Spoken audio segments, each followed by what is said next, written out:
बिस्मिल्लाहिर्रहमानिर्रहीम। अस्सलाम वालेकुम डियर व्यूअर्स, मैं आपका अपना एस्ट्रोलॉजर डॉक्टर मोहम्मद अली आपके अपने यूट्यूब और फेसबुक के platform doctor M Ali astrologer से आपसे मुखातिब ढेरों दुआओं के साथ। और मेरी दुआ तो हमेशा मेरे प्यारे पाकिस्तान के लिए और आप सब के लिए यही होती है कि अल्लाह पाक आपकी ज़िंदगियों में आसानियाँ और राहतें जो है वो पैदा फरमाए। आमीन सुम्मा आमीन। अच्छा व्यूअर्स, मैं आज जिस टॉपिक के साथ आपके सामने हाज़िर हुआ हूँ वो टॉपिक जो है वो ज़ाहिर है इस वक्त इन है बहुत ज़्यादा। पाकिस्तान की सियासत के ऊपर बात होती है और बहुत हमें मतलब ये है कि सोच के संभल के कैलकुलेशंस अपनी देनी होती हैं, क्योंकि हमने तो जो भी बात करनी है वो हमारा कोई पॉलिटिकल एनालिसिस जो है वो तो होता नहीं। हमने जायचे के ऊपर बात करनी होती है, हमने न्यूमरोलॉजी के ऊपर बात करनी होती है, हमने टैरो कार्ड्स को देखना होता है, हमने इल्म जफ़र से रिज़ल्ट्स जो हैं वो देने हैं, मुस्तहसला जो है, यानी ये जो उलूम हैं मख्फ़ी उलूम या जो जिनको हम कहते हैं मेटाफिज़िकल जो सब्जेक्ट्स हैं उनके ज़रिए हमने अपने जो कंसर्न्स हैं उनको एड्रेस करना होता है। हमने तो वो नहीं करना होता जो टॉक शोज़ वाला काम है। तो समझाना में मतलब बात करने का मकसद ये है, लोग मुझे कहते हैं वजाहतें ना दिया करें मगर कमेंट्स फिर वही आते हैं। तो मैं ये अर्ज़ करूँगा कि देखें, आप जो कमेंट्स दिया करें बड़ी मेहरबानी है आपकी। आपको अगर मेरी चीज़ पसंद नहीं आती है तो उसको क्या कहना चाहिए, तहज़ीब के दायरे में रहते हुए जो है आप अपने कमेंट्स दिया करें। मैं कोई पॉलिटिकल एनालिस्ट नहीं हूँ, मैं एस्ट्रोलॉजिकल एनालिस्ट हूँ। और दूसरा ये है कि आप कहते हैं कि जी आपकी कैलकुलेशंस जो हैं वो यूँ हैं, आपके उस्ताद यूँ हैं, उनके रीडिंग्स ऐसे हैं। एक उस्ताद से तो मैंने सीखा नहीं, ठीक है। इंसान जब किसी स्कूल में जाता है तो उसको एक उस्ताद सारे मज़मून नहीं पढ़ाता। मैंने आपसे अर्ज़ किया इल्मुल आदात से काम लेना होता है, एस्ट्रोलॉजी से काम लेना होता है, मुख्तलिफ़ जो चीज़ें हैं जो सीखी हैं मैंने मुख्तलिफ़ असातिज़ा से। नाम मैंने लिया है बरसबील तज़किरा और बरसबील एहतराम, क्योंकि जो लोग अपने असातिज़ा का नाम नहीं लेते, सिर्फ बताते हैं कि मैं खुद ही काबिल हूँ, बेउस्ताद लोगों की जो होती है ना कोई इज़्ज़त कोई वक़्त नहीं होती। तो मैंने अपने असातिज़ा का नाम लिया। आप अगर उनको मतलब उनसे एतराज़ है आपको तो वो आपका हक़ है, मगर जो है वो है। मैंने अर्ज़ किया कि एक अथॉरिटी है, एक यूनिवर्सिटी है वो नाम, तो मैंने वो लिया। और दूसरी बात ये कि बहुत सारी कैलकुलेशंस जो डॉक्टर्स कर रहे होते हैं, गायनेकोलॉजिस्ट ख़ास तौर पे मैं रेफरेंस देता हूँ कि अल्लाह की कुदरत जो है वो अपनी जगह पे है। इंसान के अंदाज़े, कैलकुलेशंस, रीडिंग्स, अज़म्पशंस, प्रिडिक्शंस तो खैर नहीं कहना चाहिए मगर लोग करते हैं कि जी मेरी प्रिडिक्शन थी, मैं अपनी कैलकुलेशन कहता हूँ। तो डॉक्टर्स की कैलकुलेशंस जो हैं वो अल्ट्रासाउंड करते हैं, रिज़ल्ट कुछ होता है और जो नज़र आ रहा होता है और जो जब आता है फाइनली वो कुछ और होता है। बेटा बताया जा रहा होता है, रिपोर्ट भी होती है, पिक्चर भी होती है, मगर जिस वक्त वो फाइनल अल्लाह ताला अता करता है तो वो बेटी होती है। तो फिर उसमें आप क्या करेंगे, आप अल्ट्रासाउंड ना करवाया करें, ठीक है ना। फिर टोटली चीज़ अल्लाह पे छोड़ दें।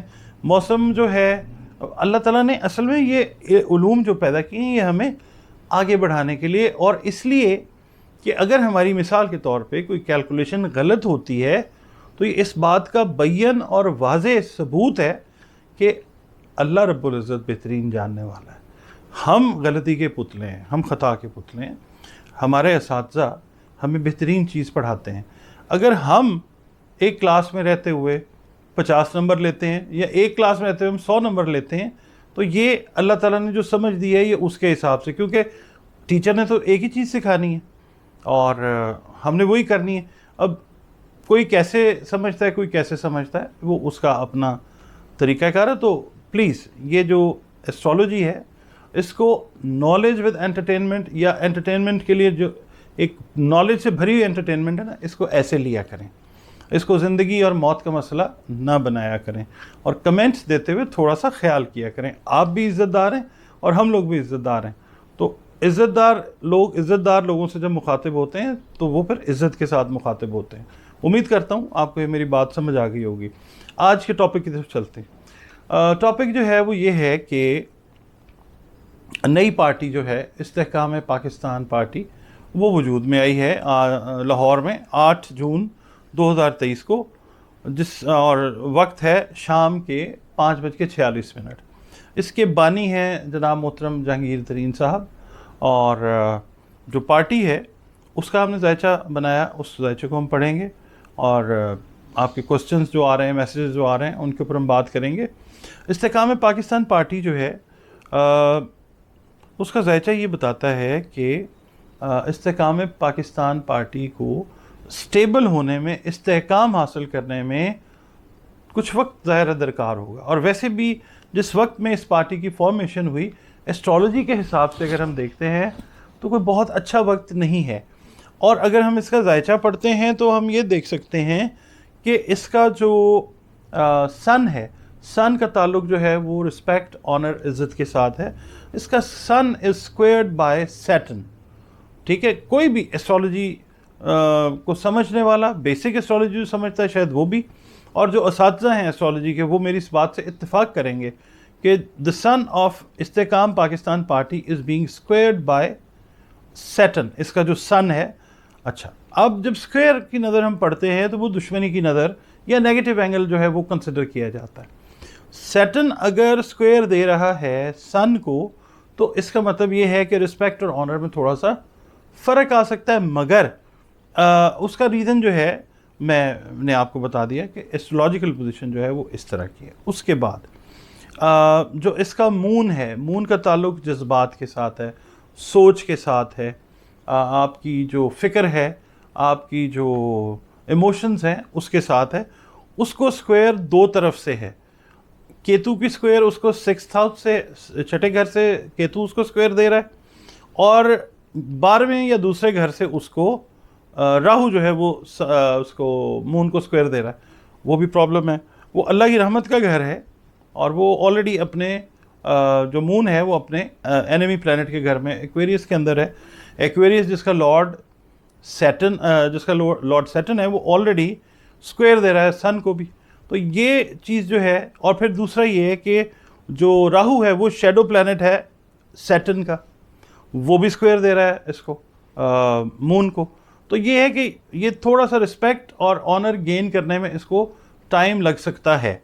फिर इसका जो मेन पावर वाला आप समझ लें जो प्लैनेट है, जिसको हम मार्स कहते हैं, Mars is being squared by Ketu. छठे घर से स्क्वायर जो है तीसरे घर में, वो मार्स को भी जा रही है। तो इसको ताकत पकड़ते हुए भी टाइम लगेगा। जो केतु है वो साजिशों से रिलेट करता है, स्कैंडल से रिलेट करता है। तो अभी जो लोग इसमें शामिल हो रहे हैं वो अभी थोड़ा सा टाइम लगेगा उनको इस पार्टी में अपनी जगह बनाने में। उस दौरान में एक दूसरे पे मुमकिन है कि इल्ज़ामात लगाएं या एक दूसरे से इख्तलाफात करें। ये इख्तलाफ जो होता है ये जमहूरी हक़ होता है। किसी भी पार्टी के अंदर लोगों को लोगों से इख्तलाफ होता है, तो इसमें तो कोई ऐसी बात नहीं है, हम सिर्फ बात करते हैं जायचे की। अच्छा, फिर इसके अलावा हमने ये देखना है कि ओवरऑल इसकी जो स्ट्रेंथ है वो क्या है। अभी जिस दिन के अंदर इसकी फॉर्मेशन हुई है वो दिन की भी अगर हम एनर्जी लेते हैं, हम फिगर्स को भी देखते हैं, तो अभी इसको थोड़ा सा टाइम लगेगा। अभी ऐसे नहीं है कि ये आई और ये कामयाब हो गई, ऐसे नहीं है कि ये फौरी तौर पे कामयाब हो। बट ये है कि we wish all the best to Istehkam Pakistan party, क्योंकि ज़ाहिर है ये भी पाकिस्तान की बेहतरी के लिए एम और एम्बिशन लेके ही आए होंगे डेफिनेटली। जायचा अब हम देख रहे हैं जहांगीर तरीन साहब का। तो जहांगीर तरीन साहब का जायचा जो है उसमें भी हम ये देखते हैं कि मजमूई तौर पे एक नॉर्मल सा जायचा है। हाँ, एक चीज़ इसके अंदर बहुत ख़ास है, वो ये है कि 9th हाउस के अंदर जो मून है वो कंजंक्टेड है अपने दोस्त के साथ जिसका नाम है जुपिटर, और ये अपने ही घर में है जुपिटर पाइसेस के अंदर, जो इसकी स्ट्रेंथ को जाहिर करता है कि जहांगीर खान तरीन साहब जो हैं, अल्लाह रब्बुल इज़्ज़त की बहुत ज़्यादा रहमतें इनके ऊपर रुपए, पैसे और शोहरत के हिसाब से हुई हैं। ठीक है, इनका जो जायचा है वो ये भी बताता है कि कानूनी मामलात जो हैं उनमें ये घिरे रहेंगे। रिस्पेक्ट, ऑनर के ऊपर भी फ़र्क आ सकता है। वो देखा है कि ये इन्होंने पार्टी का एक बड़ा ओहदा जो था वो भी छोड़ा, फिर उसके बाद नाअहली का सामना भी इनको करना पड़ा। नाअहली या अहलियत ये सियासत का एक आप समझ लें कि इंस्ट्रूमेंट है, ये इसके अंदर चीज़ें चलती रहती हैं। तो इसके अंदर कोई ऐसी वो वाली बात नहीं है कि हम किसी की तस्दीक कर रहे हैं या हम किसी का मजाक उड़ा रहे हैं या हम किसी के बारे में नेगेटिव बात कर रहे हैं। ये वो बात है जो जायचा कर रहा है। उसके बाद इनका जो 4th हाउस है उसमें पावर से रिलेटेड जो प्लैनेट है जो है मार्स, वो कंजंक्टेड है केतु के साथ। ठीक है, हैं तो ये दोनों दोस्त, मगर इसके ऑपोजिट अगर हम देखते हैं तो वो राहु बैठा हुआ, और राहु जो है वो कोई अच्छी नज़र से जो है वो सन को नहीं देख रहा। सन फिर वही आ जाती है बात रिस्पेक्ट और ऑनर की, वही बात हमने जायचे में देखी है, वही बात। तो ये है कि थोड़ा सा मसला रहता है सियासतदानों को, वैसे भी कभी बहुत ज़्यादा अल्लाह ताला इज़्ज़त अता कर देता है, कभी बहुत ज़्यादा प्रॉब्लम आ जाती है। वैसे आम इंसान की ज़िंदगी में भी ऐसे ही चलता है। तो ओवरऑल अगर हम इसको देखते हैं इस्तेकाम पाकिस्तान पार्टी को और जहांगीर तरीन साहब के जायचे को, तो ये बस मतलब ये है कि टाइम लगेगा इनको, अभी बहुत ज़्यादा शोहरत या प्रॉब्लम से ये बाहर आते हुए नज़र नहीं आते, अभी ये इख्तलाफात का शिकार रह सकते हैं।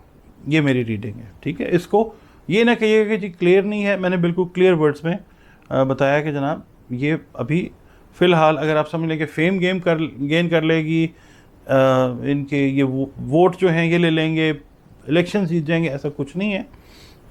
दे रिक्वायर सम टाइम। और जहांगीर तरीन साहब के लिए भी नेक ख्वाहिशात का इजहार है, ऑल द बेस्ट। और दूसरा ये कि अब हम कंपेयर करते हैं इमरान खान साहब का जो जायचा है उसको कंपेयर करते हैं इस जायचे के साथ, और जो पाकिस्तान तहरीक इंसाफ का जायचा है उसको हम कंपेयर करते हैं इसके साथ इस्तेहकाम पाकिस्तान पार्टी के साथ। देखें, पाकिस्तान तहरीक इंसाफ जो है बाय बर्थ टॉरस है। ठीक है, और 25 अप्रैल 1996 को ये फॉर्म हुई। ठीक है, टाइम भी इनका जो था वो अगर हम कंपेयर करते हैं इस्तेहकाम पाकिस्तान पार्टी से, तो पाकिस्तान तहरीक इंसाफ की फॉर्मेशन का टाइम काफ़ी मतलब बेहतर टाइम था as compare to this one. Form दोनों लाहौर में ही हुई हैं। नंबर जो है वो बनता है 7, और इमरान खान साहब का भी जो है वो आमतौर पर कहा जाता है कि लकी नंबर 7 है। तो हम बहरहाल पाकिस्तान तहरीक इंसाफ की बात करते हैं कि वो 7 नंबर से रिलेट कर रही है। इसकी जो पोजीशंस हैं इसमें भी यही है कि कानूनी मामला से दो चार रहना पड़ेगा, क्योंकि छठे घर से राहु की स्क्वायर लग रही है जुपिटर को। जुपिटर जो है वो कानून से रिलेट करता है, कानूनी मामला है। फिर राहु की स्क्वायर जो है छठे घर से ही तीसरे घर में लग रही है मून को। ठीक है, फिर सैटर्न की स्क्वायर जो आ रही है वो भी मून को आ रही है, सैटर्न की स्क्वायर जो है वो फिर जुपिटर को आ रही है।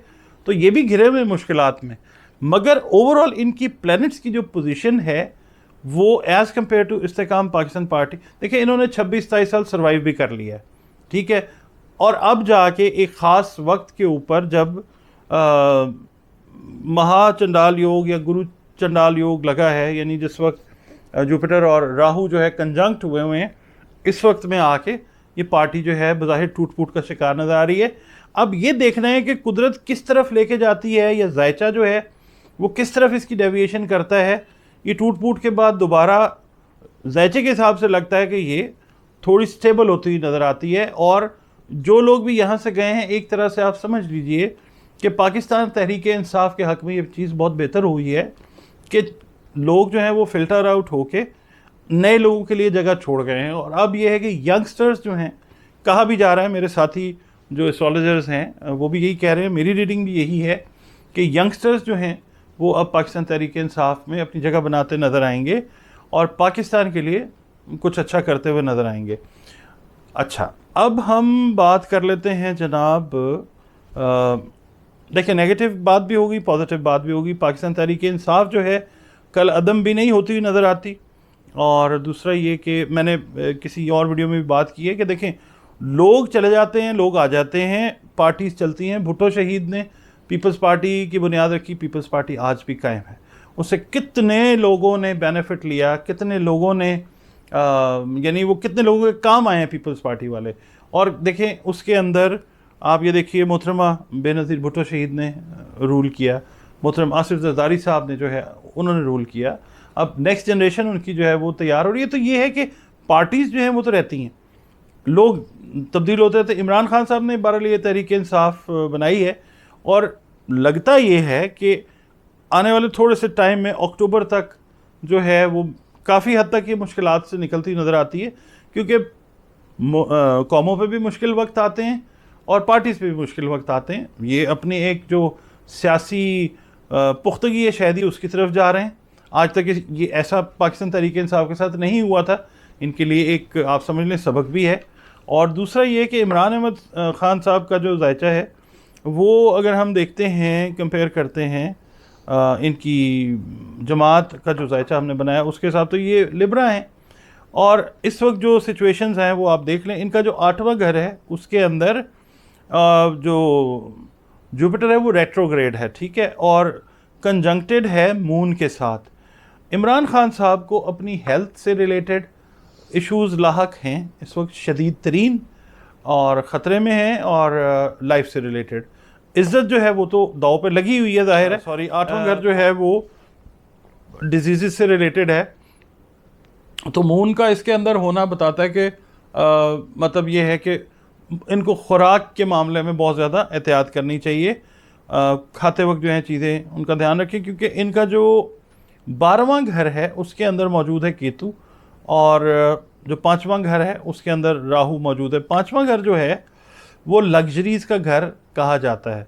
तो इमरान खान साहब ने अगर कोई लग्जरी ज़िंदगी में ली होगी तो को बहुत ज़्यादा लॉन्गर लास्टिंग नहीं है, ठीक है। एक उनका इमेज रहा, जो भी एक उस टाइम को उन्होंने गुजार लिया। अब वो एक अमली सियासत के खिलाड़ी हैं, वो सियासत में हैं, मगर ये है कि उनकी सियासत को स्क्वायर है उनके जायचे में राहु की स्क्वायर है। 5वें घर से दूसरे घर में जो स्क्वायर लगी हुई है, सियासत जो है उनकी बस वो इस वक्त तो है इस फेज़ में, ट्रांजिट से जिस वक्त निकलती है तो चीज़ें बेहतर हो सकती हैं। और इमरान खान साहब जो हैं वो अगर इस टाइम से सर्वाइव कर जाते हैं, क्योंकि कंप्लीट जो टाइम इनका सर्वाइवल का है वो अक्टूबर तक इनको अगर क्लियरेंस मिल जाती है, अल्लाह ताला इनको ज़िंदगी अता करता है, सेहत देता है, तो फिर चांसेस हैं कि ये बाउंस बैक भी कर सकते हैं। तो मैं बड़ा केयरफुल हूँ अपने वर्ड्स और अपनी कैलकुलेशन के अंदर, और उसका रीज़न ये है कि जो एतराज़ात मुझ पे आते हैं मैं उनको कैटर करने की कोशिश कर रहा हूँ, और मैं वही चीज़ बयान कर रहा हूँ पूरी ऑनेस्टी के साथ जो मुझे एस्ट्रोलॉजी में नज़र आती है। अब ये है कि एक शेर किसी ने बड़ा खूबसूरत कहा है, अब आपने इसको समझना है। शायर ने ये कहा है कि एक नज़म है, या इसको समझ लें गज़ल है। ये सारी जो मैंने आपको कैलकुलेशन दी है ना, इसके एंड के ऊपर ये शेर पढ़ने का मकसद है, इसको समझिएगा। शायर कहता है, गरज बरस प्यासी धरती को फिर पानी दे मौला। गरज बरस प्यासी धरती को फिर पानी दे मौला। चिड़ियों को दाने बच्चों को गुड़ धानी दे मौला। और फिर शायर कहता है, ये समझिएगा शेर, कि 2 और 2 का जोड़ हमेशा 4 कहाँ होता है। इसको समझें, 2 और 2 का जोड़ हमेशा 4 कहाँ होता है। सोच समझ वालों को थोड़ी नादानी दे मौला। तो बात को समझिए, जो कैलकुलेशन आपको मैं दे रहा हूँ मुमकिन है इससे बिल्कुल ऑपोजिट चीज़ हो सकती है, क्योंकि ये मालिक के हाथ में है। मैंने अपनी कैलकुलेशन जो है वो बड़ी ऑनेस्टली दी है, और ये शेयर भी अर्ज़ करके आपको मैंने बता दिया है कि जनाब जो 2 और 2 4 मैं कर रहा हूँ, ये ज़रूरी नहीं है कि 4 हो, अगर अल्लाह ताला चाहेगा तो ये 5 हो जाएगा, ठीक है। तो इस चीज़ को समझें कि ये कैलकुलेशन का इल्म है और इट कैन बी रॉन्ग। और लोग कहते हैं कि आपका वीडियो फिर हम क्यों देखें अगर कैलकुलेशन रॉन्ग होती है। तो ये आपकी अपनी खुशी है, अपनी मर्ज़ी है, मगर फिर भी आपसे रिक्वेस्ट ये है कि अगर वीडियो आपको पसंद आ रही है तो लाइक कर दीजिए, और प्लीज़ चैनल को सब्सक्राइब कर लें। और मैं आपसे इजाज़त चाहूँगा नेक्स्ट वीडियो तक, इस दुआ के साथ कि अल्लाह ताला हमारे पाकिस्तान की और हम सब पाकिस्तानियों की हर तरीके से खैर कर दे और हमारी ज़िंदगियाँ आसान कर दे। आमीन सुम्मा आमीन। पाकिस्तान जिंदाबाद।